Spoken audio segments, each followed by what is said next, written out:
If I handed you $1 million right now and said, go live anywhere in British Columbia, what would you do?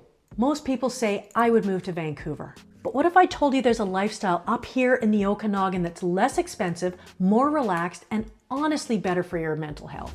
I'm Lisa Salt with Remax Vernon Salt Fowler, and in this video, I am going to break down for you everything you need to know about living in Vernon versus Vancouver. We'll talk about the lifestyle differences, the real estate, the hidden costs, and why so many people are packing up their city life and heading for the Okanagan.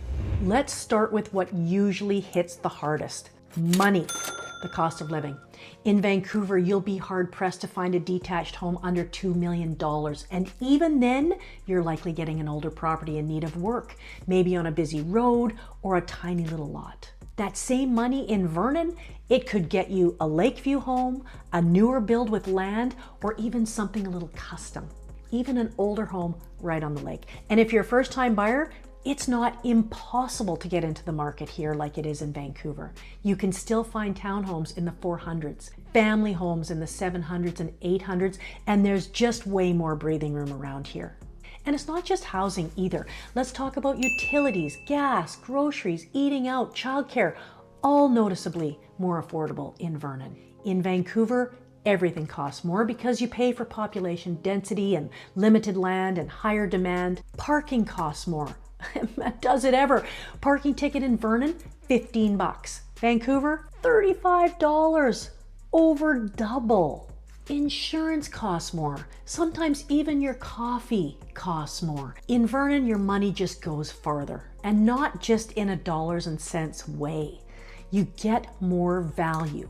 You get more space, more quiet, more time. And time, as we know, is the one thing that you can't buy back. We talk about the cost of living first, as it's kind of the most top of mind. However, there are many, many other reasons to choose Vernon as well. Number two, let's talk about the traffic and commute. In Vancouver, a 45-minute commute is considered normal. For some, it's over an hour each way. Between traffic congestion, public transit delays, bridge backups, tunnel backups, and limited parking, a good chunk of your day is eaten up just getting from A to B. In Vernon, 10 minutes, maybe 15 if you stop for a muffin. That's your commute. We Vernonites, we absolutely get incensed if we have to wait more than one traffic light.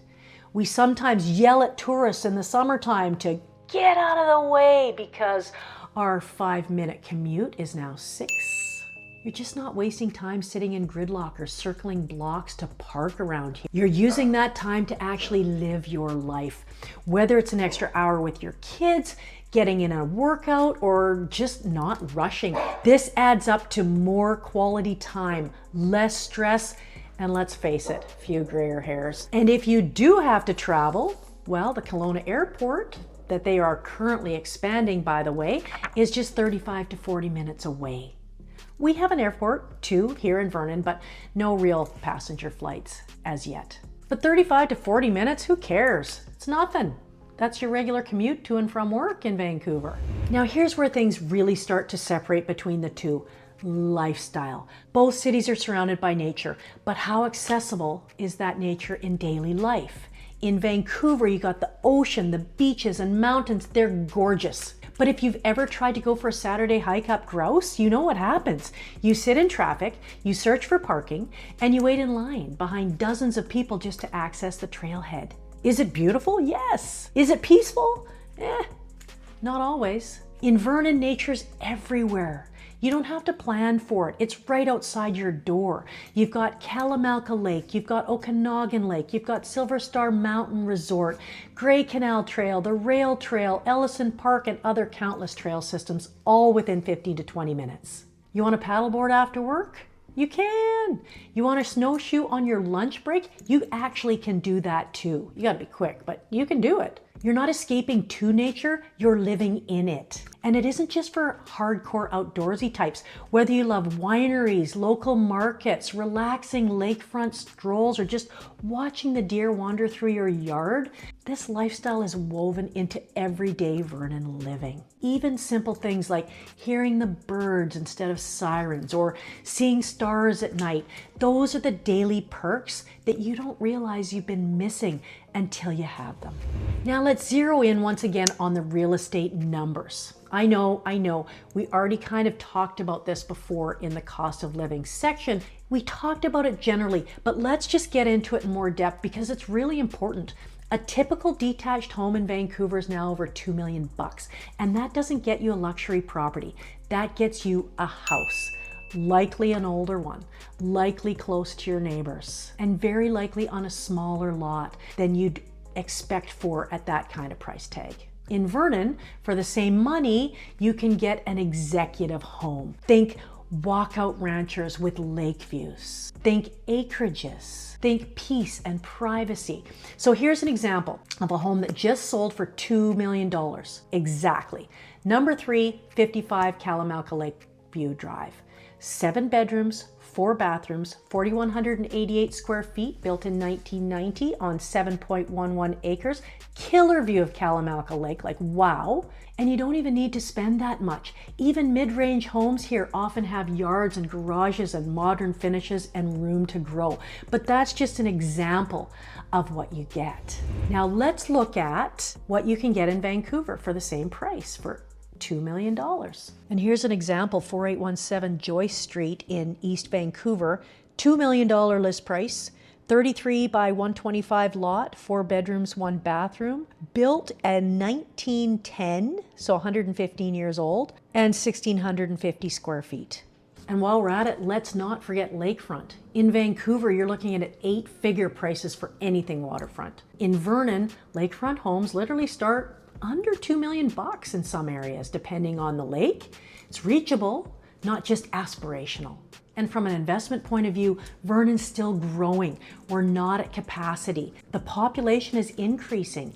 Infrastructure is developing. You're not buying at the peak of the market. You're getting in while there's still upside. So let's talk about that. Let's talk about jobs. Let's talk about employment. But Lisa, what about good jobs? I get this question a lot. And yes, Vancouver has way more career opportunities, of course. Major center, way more population, especially in tech and finance, film for sure, corporate sectors. If you're aiming to climb the skyscraper ladder, there's no doubt that Vancouver gives you proximity to the big players. You're not going to get that here. But we have seen a massive shift. COVID and the advent thereof of remote work has changed everything. Put Vernon on the map, really. More and more people can live where they want and work from anywhere. And that's why Vernon is seeing such a migration from the Lower Mainland and Alberta as well. For people that are in healthcare, trades, tourism, real estate, education, small business, or working online, Vernon does offer some opportunity, stability, and flexibility. So let's talk about that cost of living again. Let's look at that piece. Even if you earn less here, you often end up with more disposable income because it's not about how much you make, it's about how much you keep. Okay, so before we talk about schools, because we do need to talk about schools for those with families, let's take a small commercial break. I'm just going to remind you to like this video and subscribe to our channel as we're posting new videos like this every single week. Whether you're moving in 9 days or 90 days or just curious about the area we call home, be sure to call, text, or email and just add salt. Family and schools. We got to talk about that. If you've got kids or if you plan to, you need to think beyond those job prospects and home prices.